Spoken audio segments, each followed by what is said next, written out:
और इस बीच पाकिस्तान ने ईरान को बड़ा धोखा दिया। अमेरिका के लिए जासूसी करता पकड़ा गया पाकिस्तान। अमेरिका का जासूसी सिस्टम BACN, जिस विमान में BACN लगा था वो पाकिस्तान के एयर स्पेस में दिखा, ईरान की तरफ जाता हुआ दिखाई दिया ये जासूसी विमान। और इसके बाद इजराइल ने ईरान के सरकारी टीवी चैनल पर अटैक कर दिया।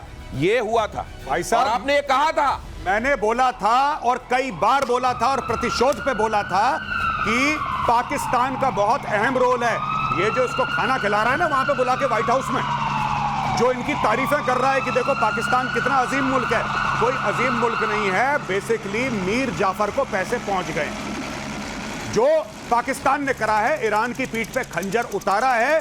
पाकिस्तान इज अ बैकस्टैबर नेशन, ये धोखेबाज मुल्क है और इन्होंने इस्लामी बिरादरी मुल्क होने का ढोंग रचा और ढोंग रचने के बाद इन्होंने गद्दारी करी है। नहीं तो ये क्या, ये ईरान में जो लोग रह रहे हैं ये तो कलमा पढ़ते होंगे जी, तो यहाँ पर भेजते हैं वो कि जाओ पूछो कि अगर कलमा नहीं पढ़ पाते हैं गोली मार दो जी। और वहां पे उनके साथ गद्दारी कर रहे हैं जो कलमा पढ़ने वाले उधर बैठे हुए हैं, वो कह रहे हैं उनको भी गोली मार दो, उनको भी गोली मार दो। देखिए जहां से पैसे मिलते हैं पाकिस्तानी स्टेट का, मैं पाकिस्तानी आवाम की नहीं बात कर रहा, पाकिस्तानी स्टेट है, पाकिस्तानी फौज है, इसका कोई दीन ईमान नहीं है। जब मैं कह रहा था तो मुझे पाकिस्तानी मैसेज कर, मेजर साहब ये आप कैसे कह सकते हैं, ये तो बहुत गलत बात है, हम आपसे डिसएग्री करते हैं। मीडिया में आ गया है तुम्हारी फौज ने गद्दारी करी है पाकिस्तानियों, तुम्हारी फौज एक गद्दार फौज है और ये इस्लाम को एक ATM मशीन की तरह इस्तेमाल करती है। अमेरिका ने पैसे दिए, उसने बैठ के खाना खिलाया, इन्होंने पीठ में खंजर उतार दिया ईरान का। और ये जो ये एयरक्राफ्ट की बात आप कर रहे हैं दिनेश, हाँ। इस एयरक्राफ्ट से उसको लाइट अप किया था टीवी स्टूडियो को। ओ, कब आप टारगेट जाता है आपका, अच्छा अच्छा अच्छा, मतलब वहां आपको बताया ये है, जैसे हम लेजर बीम डालें कि भाई प्रेजेंटेशन के समय ये वाली जगह पेंट कहते हैं ना उसको, पेंट करा। हाँ, उसको किल चेन बोलते हैं। अच्छा, आप दिखाइए कहाँ है, हम मारेंगे। अच्छा, तो इन्होंने दिखाने का काम किया है, काम किया, वो टॉर्च दिखाने का काम किया कि ये है। ये पाकिस्तानी एयर स्पेस से हुआ दिखाने का काम, ये पाकिस्तानियों ने बोला है वहां पे मारो। और ये किल चेन ही इस्तेमाल करते हैं, एक दिखाता है, दूसरा देखता है, तीसरा मारता है। भाई साहब हॉकी की पेनल्टी देखी आपने? बिल्कुल, पाकिस्तान ने गोल सेट करा। हाँ, देखिए अब जो पाकिस्तानी कहते हैं कि यहूदी ऐसे तो यहूदी वैसे, ठीक है, जो कहते हैं कि हम यहूदियों के खिलाफ हैं, हम फिलिस्तीनियों के साथ खड़े हैं, राइट। अब मैं पाकिस्तानियों से यह पूछना चाहता हूं कि चूरन तो चाट लिया आसिम मुनीर ने व्हाइट हाउस में जाके, अब यह कर रहा है, ये हैं तुम्हारे मुजाहिद और ये हैं तुम्हारे गाजी, ये है उनका कैरेक्टर। तो जिन फिलिस्तीनियों के लिए ईरान कह रहा था कि वो खड़ा हुआ है, उस ईरान के खिलाफ उसकी जगह बता के टॉर्च मार के यहाँ हमला करो, ये कराया जा रहा है। अमीनी जो लड़की का आपने बात बताई वो भी जरूरी है 10 दर्शकों को बताना। अमीनी 16 साल की लड़की थी जिसके ऊपर अत्याचार हुआ, बाद में उसी को मारा गया, उसी के खिलाफ वो दी बिल्कुल, गई। उसमें तो बड़ा बवाल हुआ था। अगली खबर यह है कि इजराइल के खिलाफ ईरान का बड़ा प्लान लीक हुआ। हूती, हमास और हिजबुल्लाह के साथ मिलकर बड़े हमले की तैयारी। इराक में शिया लड़ाके भी लड़ने के लिए तैयार। कहा जा रहा है कि दुनिया भर में जितने स्लीपर सेल्स हैं ईरान के, उनको भी एक्टिवेट किया जा रहा है। भाई साहब आधे स्लीपर सेल को तो स्लीप करवा दिया इजराइल ने, हिजबुल्लाह की कमर तोड़ दी, हमास को मार मार के उसका भरता बना दिया। अब जो हूथी हैं वो थोड़ा समुद्र के, because southern part of Yemen में ज्यादा पाए जाते हैं हूथी, तो हो सकता है कि वहां पे जाके कुछ अटैक करें कुछ जहाजों में, पहली चीज। लेकिन सबसे बड़ी बात ये दिनेश कि पहले इन्होंने, देखिए इजरायलियों ने कितना स्मार्ट प्ले करा, पहले हमास को तोड़ा, हिजबुल्लाह बीच में आया चौधरी बनने के लिए, हिजबुल्लाह को भी तोड़ा, सबको तोड़ ताड़ के सीरिया में तुर्की ने बशार अल असद को निकाल दिया, सीरिया सेफ हो गया। अब जब सीरिया सेफ हो गया और लेबनान सेफ हो गया और फिलिस्तीन सेफ हो गया, now they made the move for Tehran. और हर समय तेहरान एंड गेम था, एंड गेम तेहरान है और एंड गेम ये है कि वहां की पॉलिटिकल जो लीडरशिप है उसको बदला जाए। अमेरिका के ईरान को आखिरी चेतावनी। सीरिया के लिए अमेरिका के विशेष दूत टॉम बैरक ने कहा, युद्ध में हिजबुल्लाह कूदा तो घातक होंगे परिणाम। अमेरिका ने भेजे लड़ाकू विमान और युद्धपोत। खामेनेई ने कहा, अमेरिका ने हमला किया तो तगड़ा जवाब देंगे। मुझको लगता है कि इस दौरान कुछ बेट्स भी डाले जा रहे हैं जिनको पक्का पता ही निकले जाएंगे बेट्स, और जैसे ही निकले जाएंगे वैसे कहा था ना कि ये किया तो मारेंगे, अब मार देंगे, मतलब एक बहाना मौजूद होगा।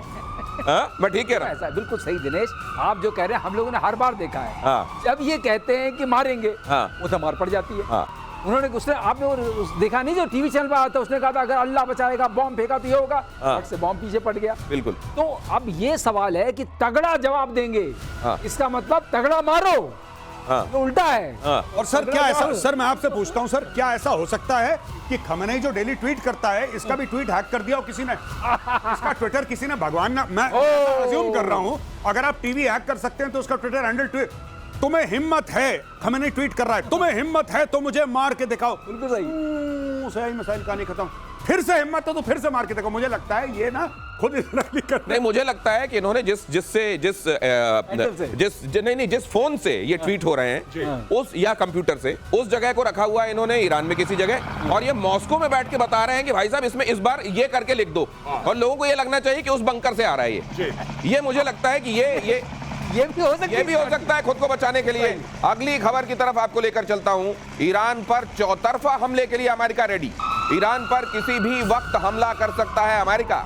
मिडिल ईस्ट में अमेरिका के 60 एयर बेसेस हैं, और ये तो सिर्फ अमेरिका की बात हम आपको बता रहे हैं। ब्रिटेन भी कैसे सीन में आ रहा है वो भी आपको बताएंगे।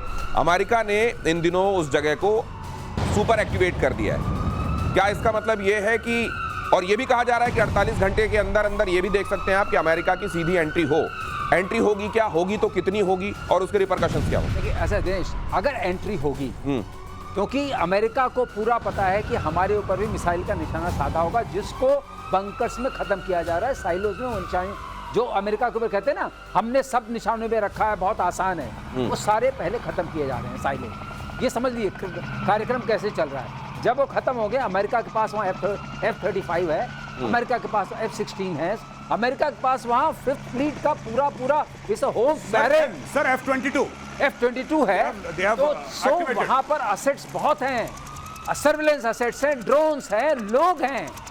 कतर में करीब 40-50 की फौज है वहाँ पर, 8 कंट्रीज में है। तो ये पूरा मान लीजिए कि ये जगह इन्होंने एक्टिव कर दी, इनकी एंट्री भी हो गई, उसके बाद क्या होगा? उसके बाद जो जितने भी इनके बचे हुए ठिकाने हैं, लेकिन मुझे लगता है ये लोग चूंकि ये रेजिम के लिए हो रहा है। क्या ईरान की तरफ से भी दूसरे मुल्क जो सॉलिडेरिटी की बात करते हैं, क्या वो इकट्ठे आके, अगर वो बात आप पूछ रहे हैं तो उसका आंसर है नो। अगर आप वो गुप्त बात वो पूछ रहे हैं तो उसका गुप्त आंसर है नो। कुछ नहीं होगा। तो नहीं, कोई लाजे शर्मे भी नहीं आए, कोई लाज शर्म में भी नहीं आएगा कि कहा था हम साथ में। देखिए, सबसे पहले पाकिस्तान, हम आलम इस्लाम के लीडर हैं, वाहिद एटमी मुल्क है पूरे आलम इस्लाम में। अगर यहूदियों ने तेहरान पे बम चलाया, हम तल अवीव पे बम चला देंगे। अगले दिन क्या बोला था? मजाक कर दिया था। तो भैया यही है इनका टोटल मामला। ट्विटर पे, इंस्टाग्राम पे, फेसबुक पे पूरी आग लगी हुई है। फेसबुक पे आग लगी हुई है। आप देखिए कहां एड्रेस क्लिक करिए, पता लगा कोई लाहौर से छोड़ रहा है बड़े बड़े बम, ठीक है, कोई इंस्टाग्राम पे छोड़ रहा है, गुजरावाला से छोड़ रहा है। जमीन पे कोई नहीं है, क्योंकि इनका फील्ड मार्शल है, सो कॉल्ड फील्ड मार्शल ने नमक खा लिया ट्रंप का। कहानी खत्म हो गई, बिक चुका है तुम्हारा फील्ड मार्शल। ये फील्ड मार्शल अगर बिक चुका है, पाकिस्तान की भूमिका बहरहाल इस पर डिस्कस कर ले थोड़ा सा और। अब ये पाकिस्तान कितनी और मदद करने वाला है ईरान के खिलाफ अमेरिका की? बहुत बढ़िया सवाल आपने पूछा। अभी तो बहुत मदद करेगा पाकिस्तान बहुत मदद करेगा। सिर्फ हम जो कह रहे थे नूर खान एयरबेस, हम लोग कह रहे थे ना नूर खान एयरबेस में एसेट्स हैं, वो किस दिन के लिए हैं? ये सारी की सारी चीजें अमेरिका और इजराइल ने प्लानिंग करी है। पाकिस्तान की फौज कल भी बिकाऊ थी, आज भी बिकाऊ है, और पाकिस्तान की फौज अगले आने वाले कल में भी बिकाऊ रहेगी। ये अपना ईमान धर्म डॉलर के लिए बेच चुके हैं। इनके सारे जर्नल, बड़े बड़े इनके 3 स्टार 4 स्टार, अब तो 5 स्टार, इन सब के बच्चे बाहर हैं, इनके असासे बाहर हैं, इनका पूरा इन्वेस्टमेंट बाहर है, इनके बड़े बड़े बंगले, अपार्टमेंट्स बाहर हैं, ये सब बाहर हैं। ये अमेरिका के खिलाफ जा ही नहीं सकते, क्योंकि इनकी पूरी वेल्थ जो है वो पाकिस्तान के बाहर है। पाकिस्तान के अंदर रहता कौन है? Nobody lives। नहीं, वैसे आखिरकार इसके बाद क्या होगा? क्या वफादारी का इनाम मिलेगा? सरदार इनाम देगा, या ये बोला है कि नमक खाया है तो अब गोली खा? ये क्या होगा? देखिए साहब, साफ सीधी बात है, अगर आसिम मुनीर को फील्ड मार्शल बनाया है तो गलतफहमी मत रखिएगा कि आसिम मुनीर को फील्ड मार्शल पाकिस्तान की पार्लियामेंट ने बनाया है। अमेरिका के आशीर्वाद के बिना नहीं बन रहा वो, पहली चीज। दूसरी चीज, इतनी तारीफ करी पाकिस्तान, ये तो पाकिस्तान, वो पाकिस्तानी खुद कंफ्यूज हो गए कि भैया क्या हमने करके दिया जो इतनी तारीफ हो रही है। Pakistan makes great products, Trump कह रहा है पाकिस्तानी फिर कंफ्यूज हो गया, ऐसा हमने क्या बना दिया आतंकवादियों के अलावा, जो ट्रंप भाई इतनी तारीफ कर रहे हैं, फिर उसको बैठ के खाना प्रोडक्ट है। ये सारी की सारी जो चीजें हैं भाई, सारी की सारी चीजें यही हैं कि पाकिस्तान ईरान की पीठ में खंजर उतारेगा।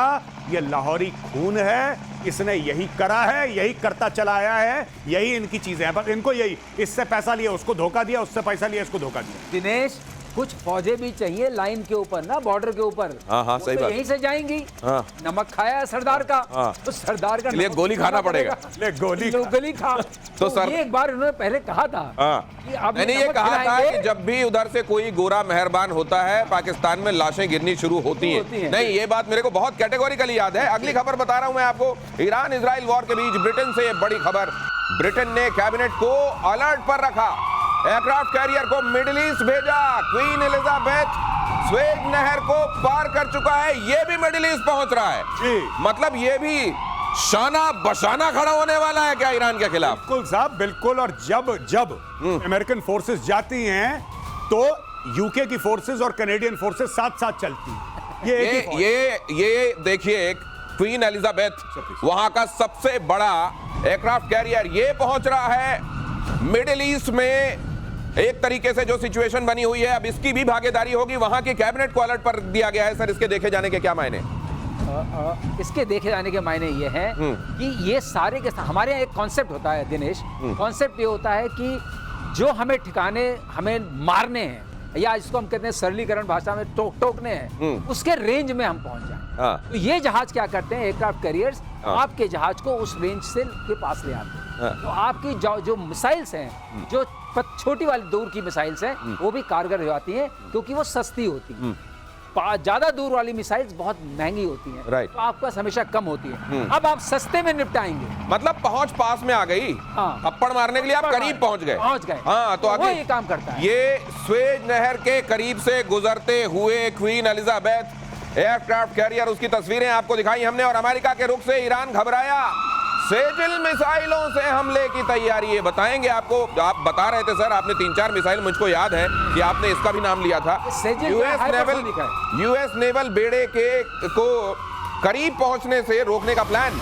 ईरान की medium range ballistic missile Sejjil, ये बड़ी खतरनाक बोली जाती है। अब देखिए, ऐसा है हर मिसाइल्स में आज ये सर, ये कैसी दिखाई, ये जरा फुल फ्रेम डालिए, इसको फुल फ्रेम डालिए और ये देखिए सर, ये कैसी दिखाई दे रही है। और ये इसके आसपास ये जो चक्र है, क्या ये एक तरीके से एयर डिफेंस सिस्टम को कंफ्यूज करने के लिए, अगर वो हीट सीकिंग है? इसमें दो चीजें होती हैं जो खास समझने वाली। पहली बात, बैलिस्टिक मिसाइल जब भी हम बोलते हैं उसके साथ SRBM लगा होता है, शॉर्ट रेंज, कम रेंज। कम रेंज का मतलब नहीं बहुत कम रेंज, 750 से 1000। फिर हम बोलते हैं मीडियम रेंज, मतलब 2000 तक। फिर हम बोलते हैं इंटरमीडिएट रेंज, वो हो जाती है 3-4 हजार। अच्छा। उसके बाद हम बोलते हैं इंटरकॉन्टिनेंटल बैलिस्टिक, ओके, तो वो हो जाती है 5 से 7 5000। अच्छा, 5000 ऑनवर्ड कॉन्टिनेंट से दूसरे कॉन्टिनेंट पे पहुंच सकते हैं। अब ये तो सरलीकरण हो गया। अब इसमें होता क्या है, किसी भी मिसाइल में जब वो लंबी होती है और आपने देखा पतली होती है, पतली, हाँ। तो जब वो ऊपर से आती है तो नेचुरली यहाँ से हम रडार से देख रहे हैं तो छोटा दिखेगा। पीके श्रीवास्तव सर को फुल फ्रेम रखिए प्लीज। हाँ, छोटा दिखेगा। वो छोटा दिखेगा तो रडार में छोटा दिखेगा तो पकड़ने में दिक्कत होती है। अब इसके अंदर ये दूसरी चीज डालते हैं, वो दिखी और ऐसे ऐसे करने लगी, मैनोवरेबल हो गई, री एंट्री हुई, मैनोवरेबल हो गई। अच्छा, मैनोवरेबल हुई, इसका मतलब कि और पकड़ने में दिक्कत बढ़ी। अरे मतलब जिस तरीके से हम लोग वो गेंद मारने वाला खेल खेलते थे, जितना आड़ा तिरछा भागो उतना कम लगती थी गेंद, कम लगती थी। वो वाला आड़ा तिरछा भागती है मिसाइल। अब इसमें क्या किया, जो इसका जो स्ट्रक्चर है वो कार्बन कंपोजिट का बना दिया आपने। अगर आपने कार्बन कंपोजिट का बनाया तो रडार को और कम मिला। फिर आपने उसमें EW रेजिस्टेंट बना दिया। और ये सर 16 मैक है कहते हैं, ये 16 मैक तक जाती है। ये वायुमंडल के अंदर 8 मैक है और वायुमंडल से बाहर 16 मैक है। क्योंकि ग्रेविटेशनल पुल भी मिल जाता है। आवाज की रफ्तार से 16 गुना ज्यादा, 16 गुना ज्यादा। और उसके अंदर ये क्षमता, इसलिए जो हमारे सिस्टम्स हैं लेकिन इनके सिस्टम सक्षम है, वो पकड़ने में दिक्कत होती है। इसलिए अब क्या हो रहा है, दो चीजों का इस्तेमाल होना शुरू हो रहा है। AI का, AI से क्या फायदा मिलता है, जैसे ही ब्लिप पहली वाली भी मिलती है वो उसको पकड़े रहता है और हाँ। समझता रहता है। बिकॉज एआई ये समझ लीजिए क्या कह रहे हैं सर, ब्लिप मतलब जैसे ही रेडार में आपके वो टुक टुक टुक आना शुरू हुआ, पहला ब्लिप मिला। हाँ, अब उसके बाद एआई ने उसको एनालाइज कर लिया, देख लिया, अब उसको फॉलो करना शुरू कर सकते हैं उसी स्पीड से। हाँ। इसलिए वो टारगेट पर जो हमारा लगा रहता है निशाना, हाँ। वो टूटता नहीं है। हाँ। अब आप किसी भी सिस्टम से इंगेज करते, जिससे इंगेज करते हैं उसको इंटरसेप्टर मिसाइल बोलते हैं। अच्छा, इंटरसेप्टर मिसाइल। ओके। तो अब जो बात उठ रही है कि इतनी इंटरसेप्टर्स मिसाइल्स हैं कि नहीं, हाँ। वो ज्यादा होनी चाहिए हाँ। जितने की वो छोड़ सकते हैं। तो इत्तेफाक से ये वॉर बता की दूं, कॉस्ट इफेक्टिविटी जो आप बताते हैं उस मामले में क्या इस समय इजराइल ज्यादा खर्च कर रहा है? इजराइल अभी नहीं, वो भी बहुत ज्यादा खर्च कर रहे हैं। हाँ। क्योंकि जो मिसाइल दोनों तरफ से। हाँ। तो 10-10 मिलियन की है। अगली खबर बता दूं सर, टाइम एकदम खत्म हो रहा है, लेकिन उससे पहले कई खबरें बता दूं आपको। ईरान के न्यूक्लियर टेस्ट पर आईएईए का बड़ा बयान। आईएईए के चीफ राफेल मारियानो ग्रोसी ने कहा ईरान में परमाणु परीक्षण के प्रमाण नहीं। आईएईए ने कहा, ये आईएईए अलग तरह की शहनाई, उधर तुलसी गबार्ड एक अलग तरीके की म्यूजिक बजा रही है, ये क्या हो रहा है? नहीं, इन्होंने बोला है कि परीक्षण के प्रमाण नहीं मिले। हाँ। परीक्षण तो तब होगा जब बन जाएगा। नहीं तो इस तरीके के माहौल में जी। ये बेसुरा राग लेके ये आए क्यों? ये सारे गामा चल रहा है, एकदम जैज क्यों बजा रहे हैं आके वहां? देखिए, उसको भी कुछ बोलना है, क्योंकि जब न्यूक्लियर की बात हो रही है हाँ। तो भाई उसको भी तो अपना टाइम चाहिए टेलीविजन पे कि नहीं हाँ। चाहिए? सर एक सर वो पूर्वांचल में एक कहावत होती है, हसुआ के ब्याह में खुरपी के गीत। ये आईएईए वाला जो है हसुआ के ब्याह में खुरपी के गीत लग रहा है मेरे को एकदम। बिल्कुल सही। तो इसको इस समय ये आके वहां प्रमाण, अरे दुनिया जानती है प्रमाण कर रहा है, अभी प्रमाण कर देगा किसी दिन, तो फिर क्या करोगे आप? प्रमाण मिल गए हैं तो उसका हम क्या करेंगे फिर?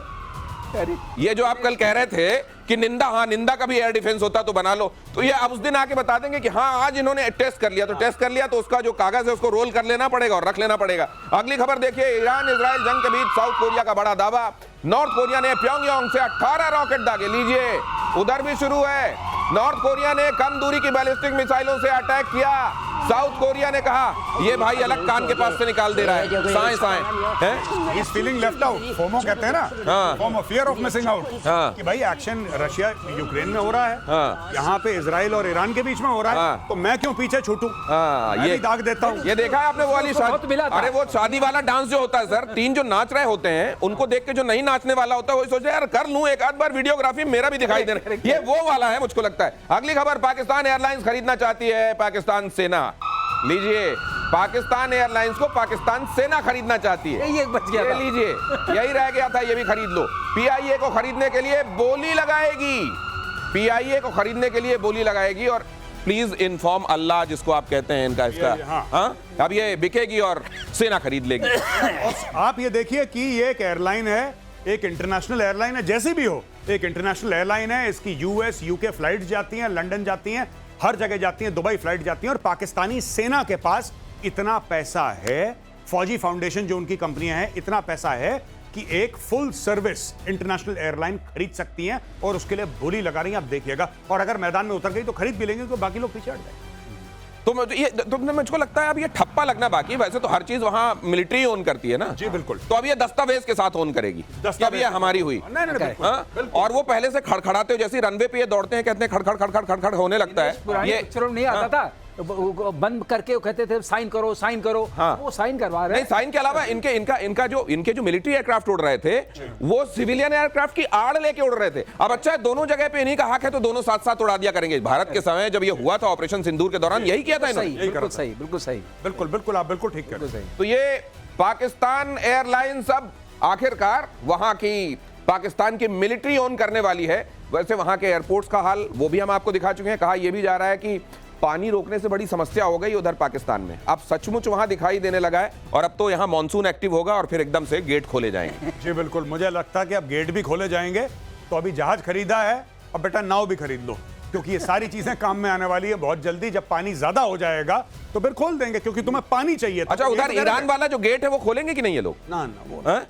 नहीं। क्यों? वो बेचारे उम्मा वाले लोग हैं, तो वो सब अपने ही मजहब के लोग हैं इनके। नहीं साहब, अब लंच हो गया। आसिम मुनीर पैसा पकड़ चुका है, कहानी खत्म हो गई है, डील हो गई है।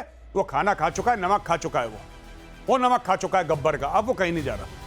वो नमक खा चुका है और थोड़ा नमक मुझको लगता है लौटते में शहबाज शरीफ के लिए भी वो लेके आएंगे।